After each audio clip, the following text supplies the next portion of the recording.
spoken to the delegates. I'm sure now they do appreciate that the government of Kenya has really gone out of its way to improve infrastructure in this country. Now that brings us to the end of this session. I will kindly request the CS and the PSS to move down here. So we'll start with the first session. I see the chair is already here. Yes, you are supposed to be here, even right from the beginning. Yes, so let me just call the speaker, Mr. George Wolf. If you are there, please come up. Mr. Wolf is the Senior Director, Market Access, Trademark East Africa. And you know they have been doing a lot of support activities in the transport sector. He's going to address the topic smart and sustainable transport and logistics. And then the second speaker will be Dr. Cleopatra Dubia Henry, the president of the World Maritime University. I don't know. Then the panelists, there are 5 panelists. I think they are all here. I will request that you also come up here to join the chairperson or the moderator of this session. And these are Mr. Han Dong Bang. He's the CEO of Jue Shipping Company Limited in Southern Korea. If you're here, sir, please do come up. Then the other panelist is Captain Joran Nostivic, General Manager, Abojeb, Philippines. Please do come up. And then we have Dr. Michael Dooms from VUB University, Brussels, Belgium. I see he's coming up. And then we have Dr. Architect Daniel Manduku. This is the Managing Director of the Kenya Ports Authority. I saw him around. Oh, okay, karibu sir. And then we have Mr. Amos Wangora. He is the CEO of the Kenya Trade Network Agency. So these 5 are the panelists. I'm very happy to be here. I have been in Kenya twice before, and I have very close with the maritime sector in Kenya. And each year I coming here, I found something different. I have been in Mombasa about 5 years. It was the first time for me in Mombasa 5 years ago. And I came back to Mombasa, I think 2 years ago. Believe me, you can find Mombasa something else. And you can find Kenya something else. I'm very impressed about such country. They are working very hard. They are very keen about their generation and the future of their generations. So we have to clap for them. Please, clap them. I have to thank Kenyan government, Kenya Maritime sector representing in Kenyan Ministry of Transport for organizing such a very essential and important and valuable conference. Secondly, inviting myself as a Vice President for Arab Academy for Science, Technology and Maritime Transport, and I'm very proud to be a Vice President for African and Asian Affairs, because Africa is something else. Of course, I'm very lucky to be among such valuable calibers to discuss and exchange valuable ideas to put together sustainable roadmap for our beloved continent Africa, in a specific and very important and valuable sector, which is maritime transport. Secondly, as all of we know, the changes in all aspects became very fast, very speedy. You can't catch any.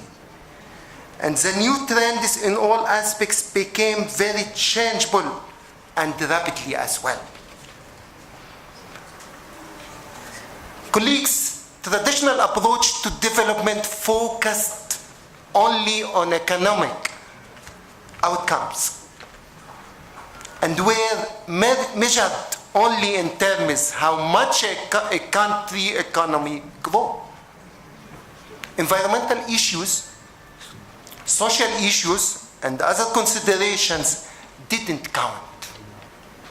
But nowadays, it's completely different. Thinking about development is changing and should change very rapidly, especially in Africa, as almost 90% of Africa's imports and exports are conducted by sea. Freshwater and ocean fish make a vital contribution to the food and nutritional security of over 200 million Africans. Blue economy covers oceans, seas, coastal, lakes, rivers, and underground water. So, blue is alive. So, blue economy should be there and should take more attention and more care. Means many productive sectors such as fisheries, maritime, transport, shipbuilding, tourism, energy, and underwater mining and the related activities. So blue economy requires a move from the current sectorial approach to policy formulation. Policy formulation is very essential keywords. That is multi-sectorial integrated and participated as a multiple levels. From the previous introduction, the importance of our session is came, as well as its title as SMART. SMART something else. I have to thank the organizers for the title of the session. Shipping, ports, transportation, and global connectivity. We can see smart sea, smart oceans, smart lakes, smart rivers, and so on. So, without oceans, without seas, we can't live. I'm very sorry for long introduction, but I have to do something like that because I think we have time.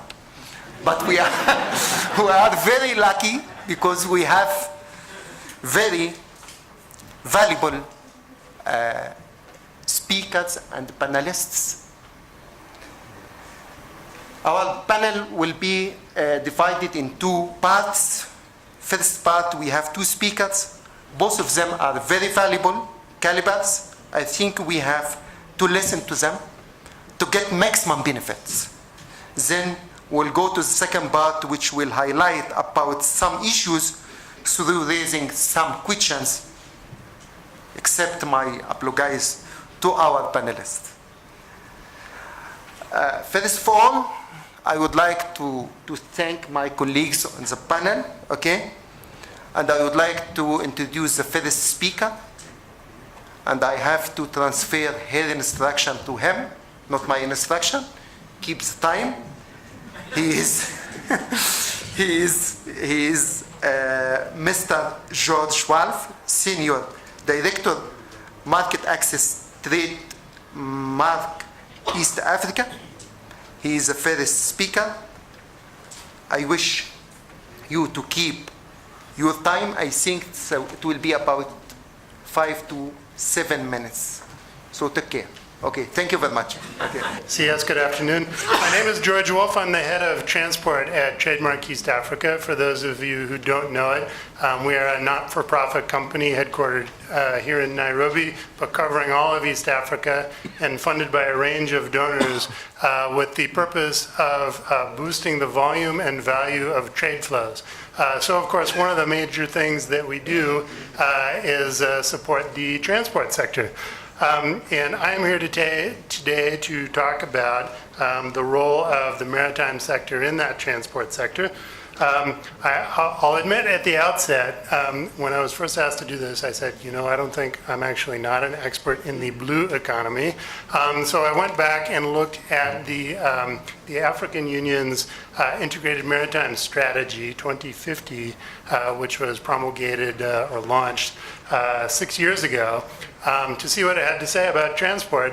And I was a little bit surprised. It doesn't actually have that much to say about it, in part because this is something that everybody already knows at a very deep level, as well as that the maritime sector already represents one of the most important economic assets to Africa and African economies.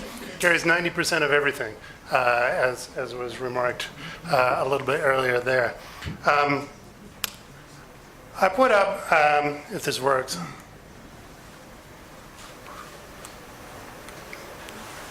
help?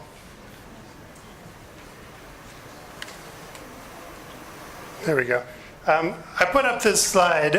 These are a few indicative costs of containers to destinations, a couple destinations in Africa. Not because I want to compare these, but because I want to give a sense of what the cost structure of international shipping is. And this also illustrates the fact that, while it's completely true, and it's a premise of the trademark program even, that ports are among the most valuable economic assets in East Africa. They're actually in the middle of the logistics chain when you look at how goods actually make it to Africa and out of Africa as well. These three, the numbers and the letters are very small, don't worry about that, but it's looking at 3 different routes from Shanghai through Djibouti to Addis. In the middle is from Mumbai through Mombasa to Kampala, and at the bottom is from Mumbai through Durban to Johannesburg. And I've used a couple of different sources to disaggregate what the costs that go into that. And even though you can't see the numbers, I'll point out a couple of things. Your average cost per TEU right now, direct, using from overseas, is between $2,000 and $4,000. A little bit less if you're close to the coast, a little bit more if you're inland.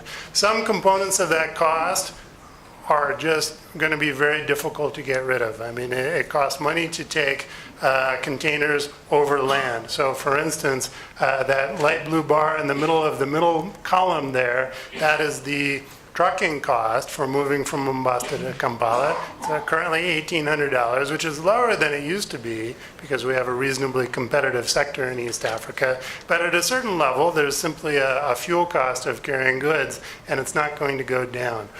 I want to point out, though, the green bars on the top of each of those columns, which are indirect costs represented by time. And you will see, actually, that these are, in most cases, the single most expensive component of the cost structure. And in fact, in the Horn of Africa case, it more than doubles the total effective cost of actually shipping the good. That's because, time costs money. And if you're a cargo owner and you own those goods, you're having to pay overhead costs on them for your inventory. And the more time that it takes to actually get there, the higher it's ultimately going to cost by the time it does get there.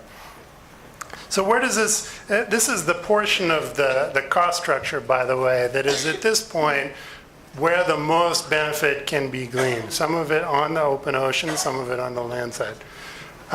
Where does that time go? It's not to get into too much of the detail, but here are the major places where that time does go. In transshipment, this is a delay that often doesn't come out in the numbers. For instance, that middle bar, shipping from Mumbai to Mombasa, the majority of goods that come into Mombasa don't come straight from Mumbai or from anywhere else. They're transshipped. And I checked this just this morning by getting a quote from Maersk. And if they shipped a container to Mombasa right now, it would be in Salalah for quite a few days. So at this point, in fact, the container would spend more time on the boat than it would on the land, which is one illustration of the tremendous improvements that East Africa has made to logistics on the land side, that it's pointing to the maritime side now as the greater source of delays associated with shipping. Ports and other logistic interchanges, just as the PS has said, everybody has said, have improved dramatically in the recent past because of political will, because of infrastructure investment, because of improvements in productivity and equipment upgrades and the like. But they still take time. And to move through the port of Mombasa today probably takes around 5 days on average. Other logistical interchanges also take time at the ICD, at the border crossing, et cetera. Compliance takes time. Complying with customs, with other necessities for clearance, standards approval, and the like, the requirements of trade that go into trade facilitation. And I put in the word unknown because this is becoming less of a factor, but the first time that early in Trademark's career, when we did some analysis that looked at where time was being spent on the northern corridor, there was a significant portion of that time that was called driver rest time. In other words, you didn't know where the truck was. I mean, I think it's quite true to say that drive time from Mombasa to Kampala has come down dramatically. It's now a week or less. But the truth is, it doesn't take a week to drive to Kampala. It probably takes 3 days. If you wake up every morning, drive, go to sleep. Where is that other time going? So in the most recent improvement in logistics sector in East Africa has been in tracking, electronic cargo tracking. So I think the expectation is that this last category is going to go away, but it's still a factor, and particularly it's a factor as you push beyond the zone that ECTS actually covers, like into DRC and South Sudan, for instance. Underlying all these things, and I could spend all day talking about these, I guess, are two common factors, I think: the need for technology and the need for collective action. And I'll move on here, and I'll give you a couple of examples of this. For instance, I want to touch on something that P.S. Kiptu talked about briefly, because it merits repeating. And when he was my colleague at Trademark, I want to acknowledge, a big part of the reason why we have this charter now is because of his leadership. He pushed it forward from our end. It's the issue, just to reiterate, was that there are dozens of groups and entities that have a material stake in Mombasa Port and in the Mombasa Port corridor, right? There's the operators, the governmental operators, the private operators in some cases, the users, the communities at the port, the workers at the port, the regulators, right? Many of these entities already have performance charters, and in fact, most of them do. I mean, the port has a charter that these are our targets that we want to meet. But until relatively recently, these targets were not aligned. So at root, what the Mombasa Port Community Charter is an agreement that was launched by President Kenyatta in 2014, is an agreement among all of those stakeholders to a common set of objectives that are relatively ambitious and match what the Republic and the region would like to see Mombasa Port become in terms of its potential for the East African economy. And because of time, I won't go into the details of the results, but it's worked. Performance has improved dramatically on almost every piece of the corridor and the port under the leadership of the group and of each of the agencies that are signatories. So I would say this is a success story for collective action. Right, just very briefly, well, I won't even go into that for purposes of time. I want to give an example. This is also a collective action case study, but it centers on technology. As you all know, Kenya has the single greatest investment in East Africa is the standard gauge railway that Kenya has now completed and operationalized between Mombasa and Nairobi and is already pushing further west. This became operational for freight less than a year ago, and there were some growing pains. To operationalize and modernize, make that system a valuable transport alternative for transporters today required a set of interlinked technology upgrades, and at its heart, a cooperation between Kenya Ports, Kenya Revenue, and others who are involved in trade facilitation as well. To go into too much of the details, but this involved electronic cargo tracking. It involved making sure that information about where containers was available to transporters and the like. And these efforts went a long way towards to making SGR a viable transport alternative for those who need to use this corridor. This is still early days for the SGR, of course, so I hesitate to call this a success story yet, but it is, in truth, an example of the need for interagency cooperation and for technology upgrade. I'll go very quickly through the next few slides here. In terms of sustainability, it was put in the title of this session, so I want to speak about it, and